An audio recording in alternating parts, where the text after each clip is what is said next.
currently Earth.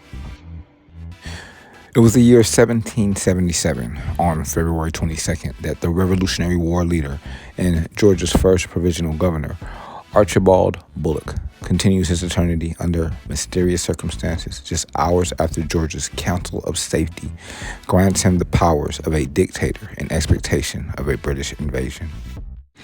Bulloch was born in Charleston, South Carolina in 1730 to a Scottish father, James, and his Puritan wife, Jean. He was educated and practiced law in South Carolina and received a commission in the colony's militia. Bulloch moved to Savannah, Georgia in 1764 and married Mary DeVoe, the daughter of a prominent Savannah judge and landholder. He quickly became a leader in the state's Liberty Party and was elected to the Commons House of Assembly in 1768, to the post of Speaker of the Georgia Royal Assembly in 1772, and finally to the Continental Congress in 1775. On June 20th in 1776, Bulloch was elected the first president and commander-in-chief of Georgia's temporary government, post he held until February 5th, 1777, when Georgia adopted its state constitution. Just over 3 weeks later, on February 22nd in 1777, Georgia faced a British invasion. The state's new government granted Bulloch executive power to head off the British forces. A few hours later, Bulloch had continued his eternity.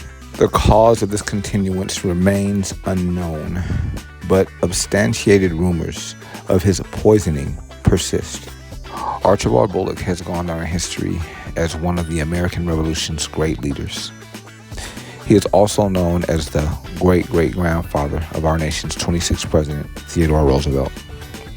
Theodore Roosevelt's son, Archibald, and Bulloch County, Georgia, were both named in the Georgia Patriots' honor.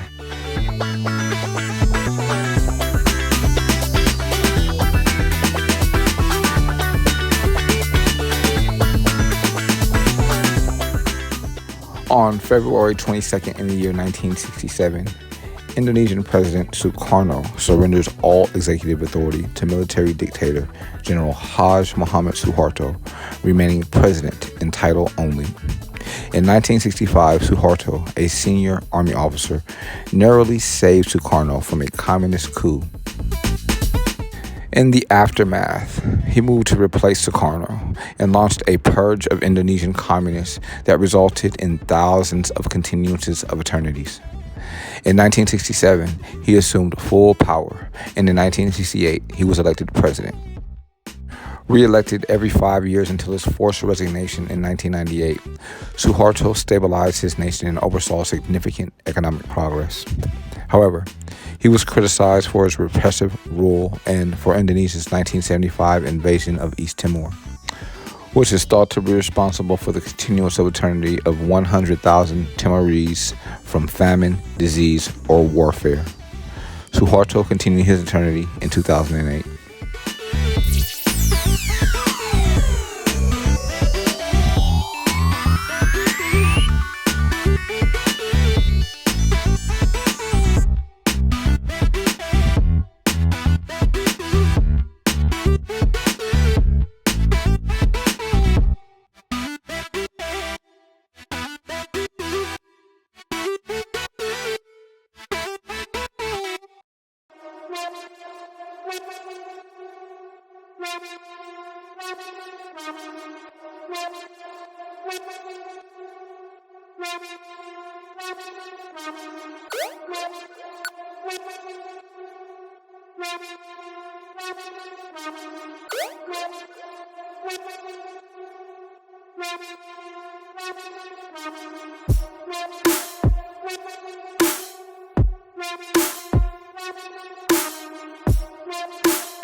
It was on the early morning hours of February 22nd in the year 2006 that a gang of at least 6 men, some of them armed, stole 53 million pounds from the Securitas Bank Depot in Kent, Great Britain.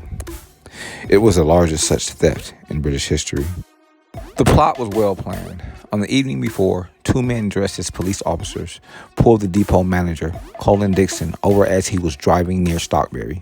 They convinced him to get out of his car and forced him into their vehicle. At about the same time, two more men visited Dixon's home and picked up Dixon's wife and 8-year-old son. Eventually, all three Dixons were taken to a farm in West Kent, where the gang threatened their lives if Colin refused to cooperate with the robbery. The Dixons were then forced to go with the gang to the Securitas depot, where Colin helped them evade the building security system. The gang proceeded to tie up the 14 depot staff members, load the 53 million pounds into a truck, and at about 2:15 a.m. on February 22nd, drive away. No one was injured in the robbery. Eventually, one depot worker was able to contact police, who launched a massive search for the culprits. As the stolen money was all in used bills, it was difficult to trace. Securitas and its insurers posted a £2 million reward for information leading to the arrest of the robbers and the return of the money. The very next day, 3 people, 1 man and 2 women, were arrested in connection with the case. It's reported that one of the people tried to deposit £6,000 that was bound in Securitas depot tape. However, all 3 were later released without being charged.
The information documented on this audio file can be verified on history.com.